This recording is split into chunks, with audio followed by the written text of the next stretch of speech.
Hockney's creative process in a new book written with Martin Gayford, Spring Cannot Be Cancelled. Now, my final guest this morning is the leader of the SNP and the First Minister of Scotland, Nicola Sturgeon. Nicola Sturgeon, welcome. You have said recently nobody in the SNP wants to see a border between England and Scotland, but you're also committed, if you achieve independence, to joining the EU and the single market, which does mean a border. You can't have both. So which is it? I want us to be part of the world's biggest single market. It's 7 times the size of the UK market. But of course I want to and will work with others to make sure we keep trade flowing easily across the border between Scotland and England. Remember, of course, nobody with any credibility suggests that an independent Scotland wouldn't continue to be a member of the common travel area, so free movement of people across the UK, and if we were in the EU, across the EU would be guaranteed. But the point I'm making is that it's not the SNP that raises issues of borders. This issue only transpires because of the UK government's Brexit obsession and the fact that they have ripped Scotland out of the EU against our will. And the question for Scotland, of course we want to keep trade flowing across the England-Scotland border, and that would be in the interest of England as well, and we would work to make sure that happens. But do we also want to return to a position where we have free trade across the European single market? The absence of that right now is causing real economic and financial harm to our exporting companies. I'm just suggesting that whatever the history, you can't have both. 60% of Scotland's exports go to the rest of the UK, and more or less the same coming back. So that border staying open is really important. But inside the EU, they will expect you to police that border. And we will work to make sure that we have trade flowing easily across that border. Just in point of fact, Andrew, as I'm sure you are aware, Scotland exports more manufactured goods to the rest of the world than we do to the rest of the UK. So the importance of being able to trade freely, not just across the UK, which is important, and I have never tried to suggest otherwise, and we will need to work to make sure that can be secured. But the importance of being able to trade across the European single market area and indeed internationally is also really, really vital. And the invidious position that Scotland had, let me finish the point. The invidious position that Scotland has been forced into of losing access to the single market is not some abstract hypothetical. It is costing our exporting businesses, particularly in our world-class food and drink sector, a lot of money and a lot of lost economic opportunity. Right now, we shouldn't be forced to choose between these two things. That is something that has happened to us against our democratic will, and it is a very real price that Scotland is paying right now for not being an independent country. Well, you picked me up quite early on point of fact. You say, well, let's stick to point of fact. I've got the EU regulations here governing the physical checks on consignments of animals and goods entering the union. You would be part of this union under your proposals, and that sets out which goods need to be physically inspected as they enter the single market. 30% of poultry, eggs, milk and fish, 100% of live animals. Can you explain to people watching how, as a member of the EU, you would police that border as would be your duty? I'm not denying what the EU regulations say. I am not denying that because of the absurdity of Brexit and the Tory Brexit obsession, then all sorts of issues are raised for Scotland completely against our democratic will. What I'm saying is we would work as a country to make sure that for our businesses there was no difficulties in terms of their day-to-day experience in trading. But the other point I am making, which is a really important point, is that right now we have been, are being denied access on that free trade basis to a market that is 7 times bigger than the UK market, and I want Scotland to be able to trade freely across that, and yes, to do the work that takes away the practical difficulties for trade across the England-Scotland border. Nobody is trying, so we're not, if you're trying to have a debate with me here about what the EU regulations say, it's a pretty one-sided one because I'm not denying it. I'm just saying the EU regulations absolutely commit you to a physical border post along the Scottish-English border. Now, you may wish Brexit didn't happen, but it has happened. And where we are now, entering the EU and being part of the single market requires a physical border with England for an independent Scotland. Now, the only ways out of that are you can persuade the EU to give up on the single market regulations as they apply to Scotland, and good luck with that, or you can persuade the English to give up on Brexit, and good luck with that. I don't see your way through here.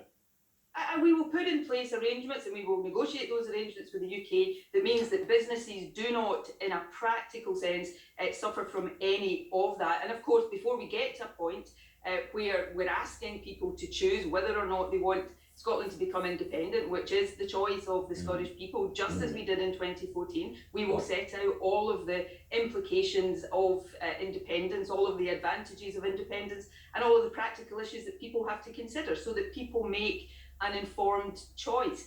But the difference between that and what we are suffering right now in Scotland is that Brexit has happened to us.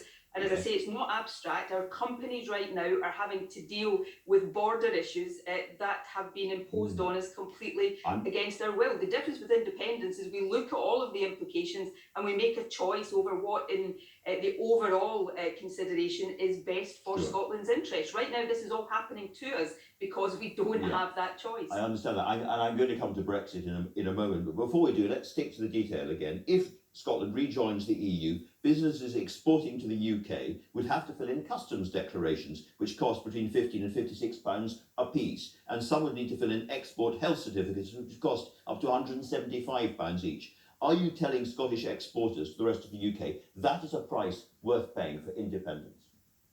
We'll set out, when we come to an independence referendum, what the implications are and whether we would be proposing measures to mitigate any of that for businesses. These are choices people will get to make on the basis of full information. But of course, Scotland voted against Brexit, and right now our export businesses, you're projecting into the future, which is absolutely legitimate because I'm proposing independence. But right now our businesses are facing these barriers, they're facing these costs, they're facing all these inconveniences, and it's completely against the will of the people of Scotland. So if Scotland in future chooses independence, it will choose independence with full availability of all of the information so that people can take a considered view and reach an informed choice. And that is how democracy should work in any country. But of course, that's not Scotland's experience right now.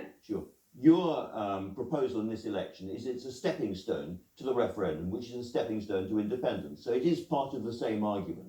This is part of the independence argument throughout this election. And the only point I'm putting to you is that the course that you have chosen does necessarily and more or less inevitably mean a hard border with England. Andrew, you can say there'll be arrangements and discussions, but you've just said there the course you've just said there the course I have chosen, which is Scottish independence and EU membership. If Scotland becomes independent, and you know the scenarios that you're trying to paint for me here transfer, that will be because not I have chosen that. That will be because a majority of the Scottish people have looked at all of the arguments, have looked at all of the information, have looked at all of the detail, and have made that choice for the future of Scotland. I'm just putting to you the facts of EU membership. Facts accuse the real ding, as somebody said. I mean, and they are the facts there. They are what you will face after independence. And have I denied any of the facts of the rules of EU membership? No, you haven't. But you haven't explained how you can maintain an open border in those circumstances at all. We will put. You said there'll be negotiations, but how?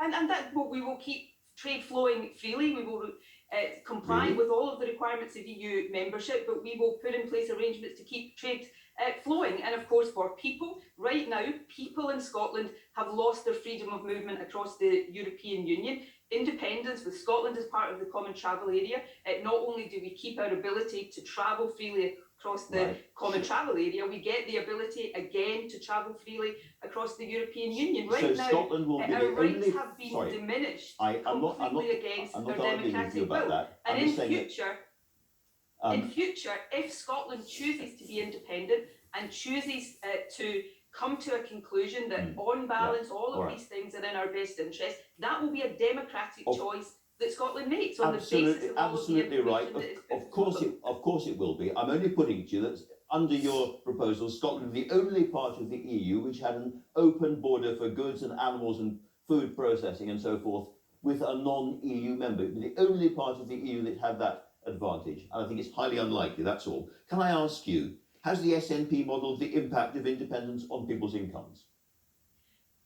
Not yet. We will do all of that as we did in 2014 as we get to an independence referendum, and we will do that then. Why? Because that will take account of all of the up-to-date financial and economic information. I mean, if we had done that, for example, just over a year ago, before the COVID pandemic struck, then obviously that modelling would be out of date now because the world has been turned upside down. So we put the information before people when we get to the point of asking people to make a choice. And of course, none of that was put before people in the Brexit referendum. Whether people agree with it or not, you can go and look at the 2014 white paper where all of the information was put before people and people were asked to make a choice. And we will do that again when we get to the point of asking people to choose independence. Don't you think it's shameful that a government looking to take Scotland out of the UK hasn't even bothered to look at the impact on the economy?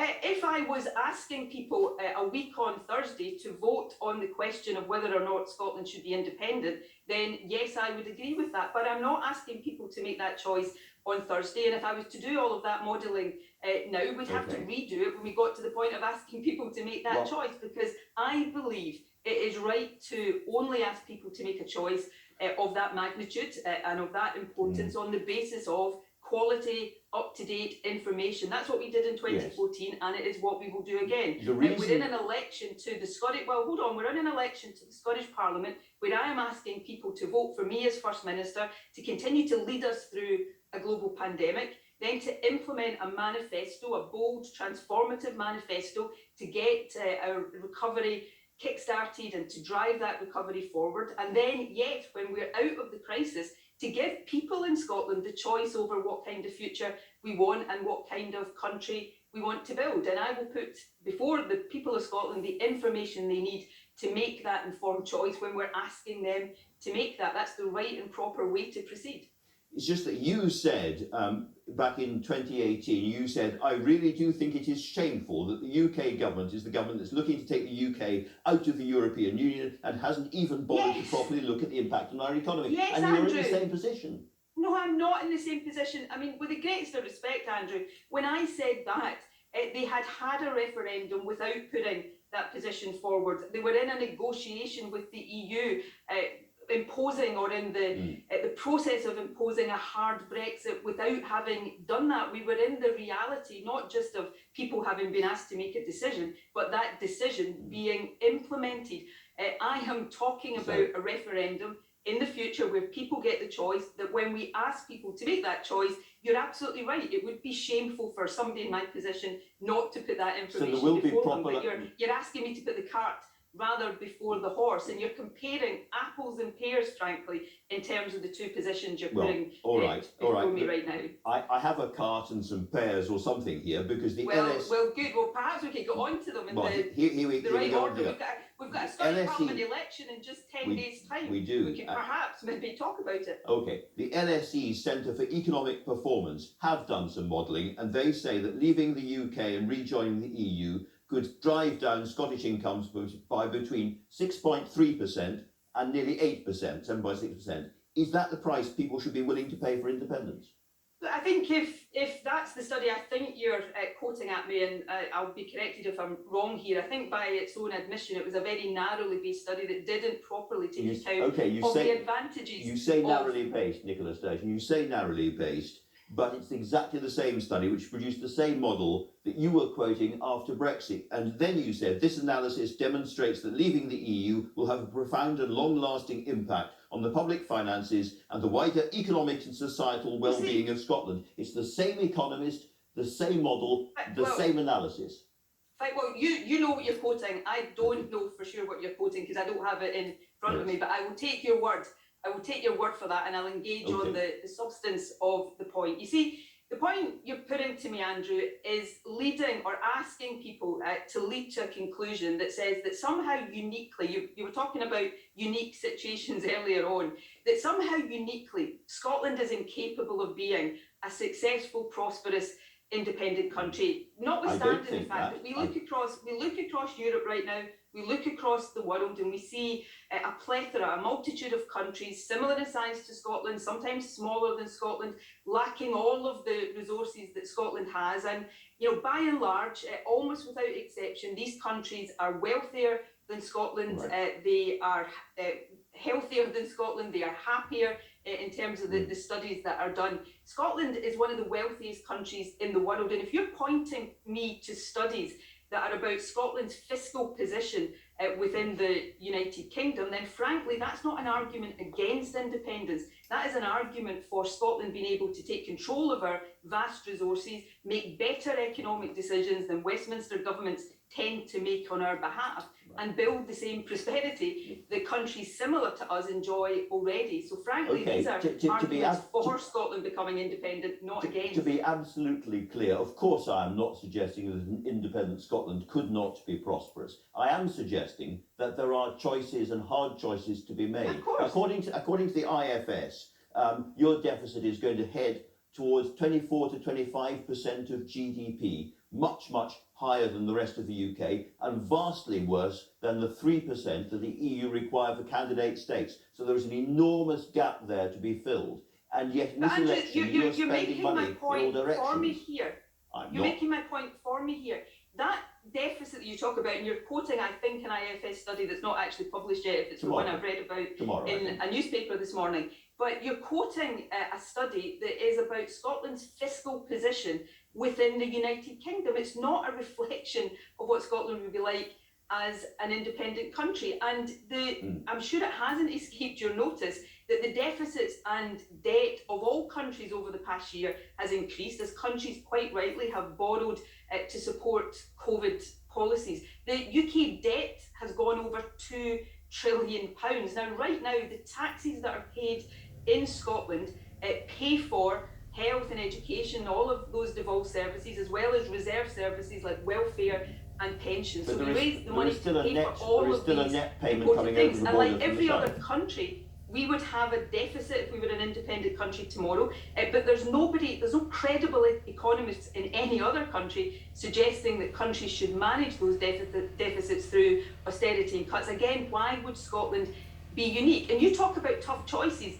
Scotland needs no lectures about tough choices. We have suffered a decade of Tory austerity. Again, a bit like Brexit, completely against our will, where other countries chose to deal with the financial crash differently. This is about choices, but it's about choices that we make as a country and are able to take ourselves, not choices that are imposed upon us, which is Scotland's experience all too often right now. But whatever its origins, you are facing a really big deficit, which has to be closed somehow. In this campaign, you're offering lots of new public services and lots of new public money. My question to you is very, very simple. How are you going to close the deficit?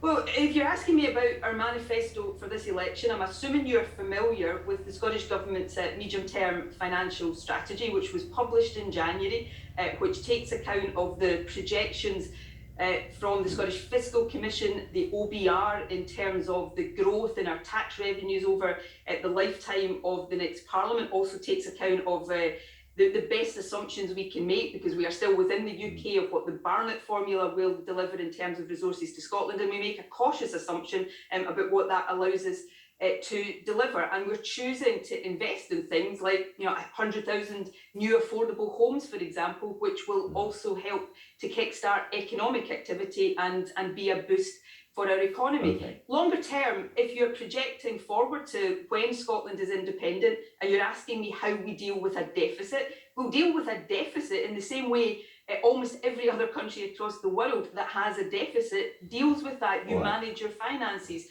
through borrowing, through prudent decisions about public spending. Again, Scotland would not be unique as a country with a deficit. Time, I'm afraid, it would almost be unique if it didn't have a deficit, and we deal with that in the way that independent countries the world over. This is a conversation that could go on for hours, I suspect, but we have run out of time. Nicola Sturgeon, thank you very much indeed for joining us. We'll have those hours later on. Thanks for all my guests today, and of course to you for watching. But until next